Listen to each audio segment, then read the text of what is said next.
Hey guys, Malachite here, hoping you can see me on this video. Funny story, I filmed this whole thing and the camera had flipped itself around, so the whole thing was just the shelf behind the camera. I'm trying to use the regular camera because the front facing camera just does not cut it for me. So I believe I have to do this whole thing over again. This better record. Anyway, basically, I was kind of thinking more about motivation today and how I talked a little bit about that before. I'm going to turn my fan off. A little bit about that before, and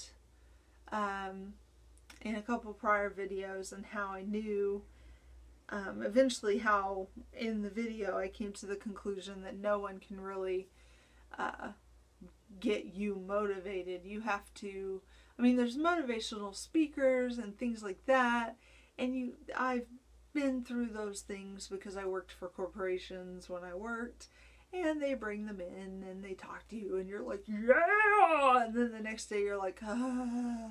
I mean, nobody can get you motivated, you know. You have to pump yourself up. So I realized though today one of the things is actually a health factor.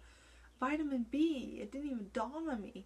When your system is low on vitamin B like mine is, and we're building it back up, and hopefully it will get better, but you become very tired, lethargic. You just don't want to do anything. And hi Gabe. Yeah, I know the clothes are still there. I'm gonna put them away. I'm sorry, baby. I've got laundry to put away. You just don't want to do anything. And I realized that's part of why I'm not getting motivated. So I've had my second dose of vitamin B today, which is a huge charge because it's the B complex along with the vitamin B1. So it's like almost like one of those 5-hour energy drinks, which I can't drink those. They actually make me trip out. All the caffeine. Oh man, if you have bipolar 1, I do not recommend drinking 5-hour energy drink. They make you wig. Don't do it. Just don't do it. Do not do it. Anyway, do whatever you want. I'm not going to tell you what to do, but in my experience, they made me freak out, but do what you want. Anyway, I'm not, don't run your life. So, anyway, so basically, once I realized that, I was like, oh, okay, well, I can utilize the times after I've taken my vitamin B supplements, which is first thing in the morning, and then in the afternoon, I can utilize those times to do the things I need to be motivated to do, whether it's reading or putting laundry away or what have you. I can usually motivate myself with the laundry without the vitamin B, but you get my point. So studying, I can probably motivate myself to do that right after the vitamin B gets in my system. So that works a ton of stuff out.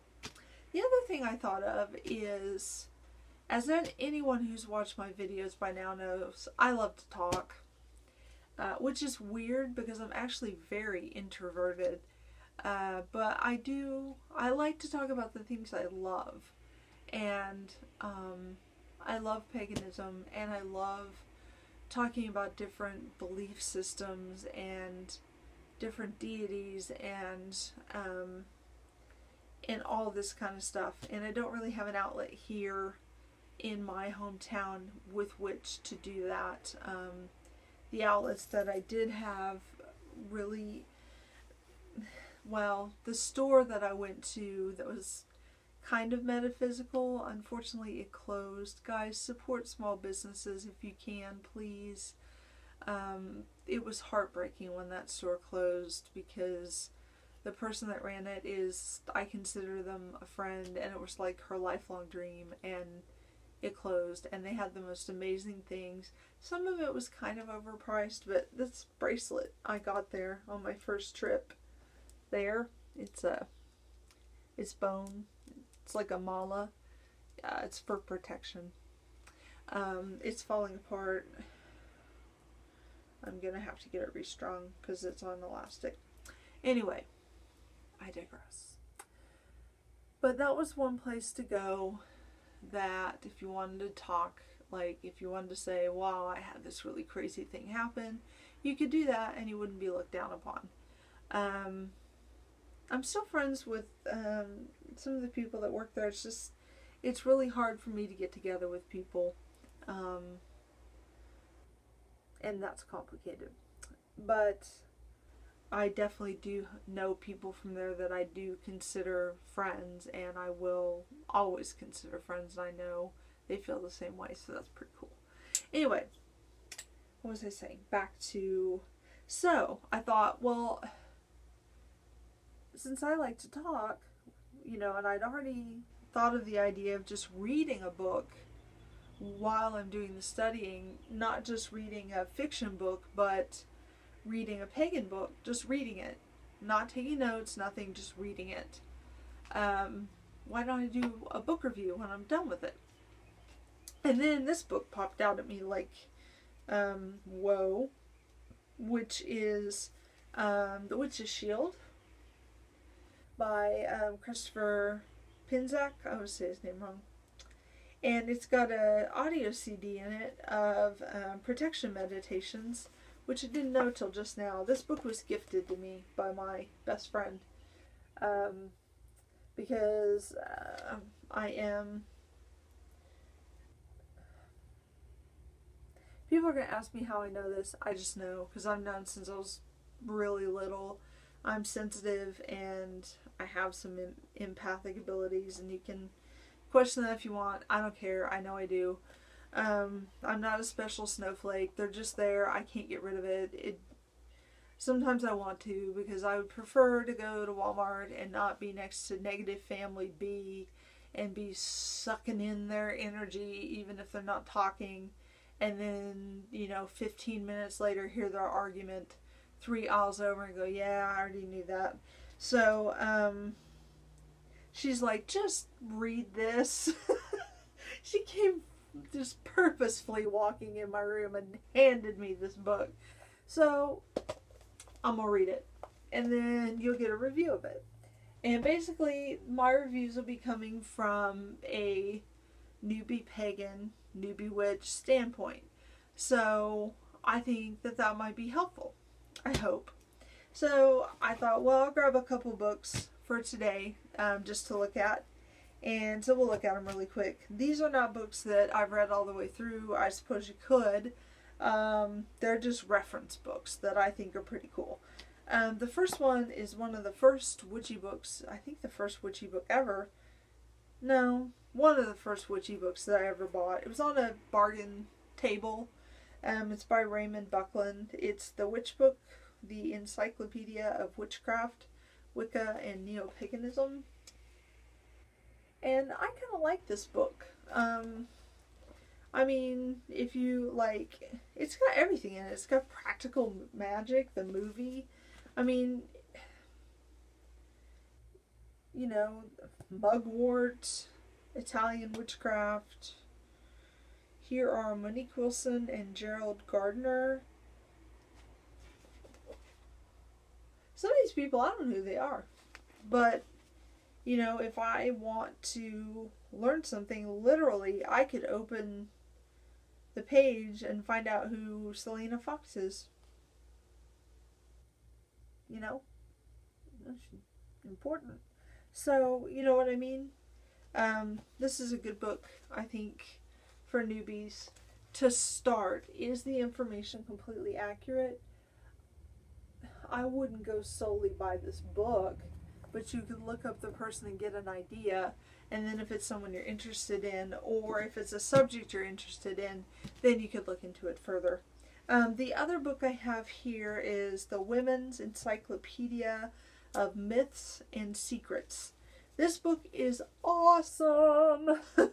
I love this book. This was gifted to me by some dear, dear friends that I absolutely love. I love them. I love them. They were such good friends. And I had asked some questions about a couple different deities, and they decided that I needed this book because it was so helpful to them when they started out in paganism in finding out different information. I was asking about Brigitte, and